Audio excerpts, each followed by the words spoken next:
Donc j'ai un dispositif, j'ai une classe dans laquelle j'enseigne en présentiel, mais souvent ce que je fais, donc je suis au lycée et les élèves n'ont pas le temps de travailler à distance, ils ont leur travail à faire après leurs 37 ou 40 heures de cours, mais je leur propose du soutien, c'est-à-dire s'ils peuvent m'envoyer à l'avance leurs devoirs et je leur renvoie corriger. Donc ça c'est une forme de dispositif. Et puis quelquefois j'organise aussi, par exemple en ce moment on est en train avec une classe de seconde de faire un jeu à distance avec une classe au Québec. Et donc là ils ont une plateforme sur laquelle ils doivent partager leurs informations et puis construire des présentations avec des joueurs au Québec.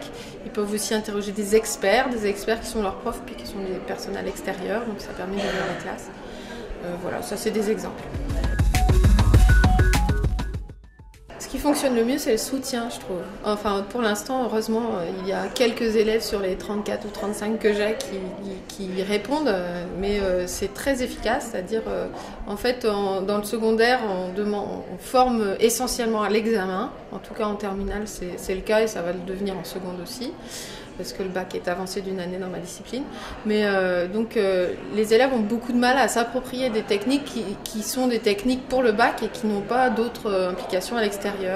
Et donc pour former à ces techniques, on n'a pas tellement de temps à l'intérieur. On fait un petit peu à l'intérieur de l'école, mais pour ceux qui ont des difficultés, le fait que je leur envoie la correction, ça leur permet de comprendre comment ils doivent adapter leur travail et donc leur permettre de réussir.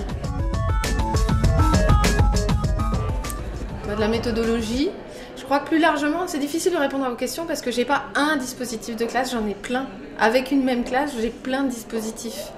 Mais ce que je leur apprends dans ma façon de leur enseigner, où il y a du cours magistral, il y a du soutien à distance, il y a de la méthodologie en classe, il y a de l'éducation civique où on fait des projets et d'autres fois on fait du travail sur documents. En fait, ce que je leur apprends, ce que je leur dis au début de l'année, c'est que je leur apprends l'autonomie. Étant donné que l'autonomie, c'est la capacité pour moi à savoir ce qu'on sait faire et puis à savoir ce qu'on ne sait pas faire et à demander de l'aide quand on ne sait pas faire. Et puis à s'engager dans son travail, à ne pas être bloqué par la peur de ne pas réussir. Donc s'ils peuvent demander de l'aide, ils savent qu'ils sauront réussir à un moment. Je les fais aussi beaucoup travailler ensemble pour essayer de collaborer, de mettre en valeur les capacités de chacun et puis les communiquer aux autres.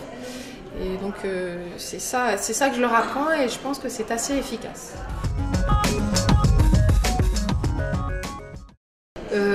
Je leur conseillerais d'abord d'oser, parce que c'est pas facile, mais il faut oser, il faut bien expliquer avant l'esprit de ce type de pédagogie, c'est-à-dire leur expliquer que c'est pas vous qui allez leur apporter tout, mais qu'il va falloir qu'ils agissent. Et puis aussi ne pas se bloquer sur les outils numériques, parce que beaucoup de profs n'osent pas parce qu'ils se disent je suis pas très doué avec les TIS. En fait, c'est pas important parce que les élèves, eux, le sont souvent. Et puis, ce qu'ils ont besoin, c'est d'apprendre ce dont ils ont besoin, c'est d'apprendre à se servir des outils numériques pour progresser, pour avancer, pour travailler, pour collaborer. Et ça, c'est une sorte de dispositif pédagogique et les profs, ils savent faire ça. C'est des ingénieurs pédagogiques, les profs, ils savent construire des dispositifs.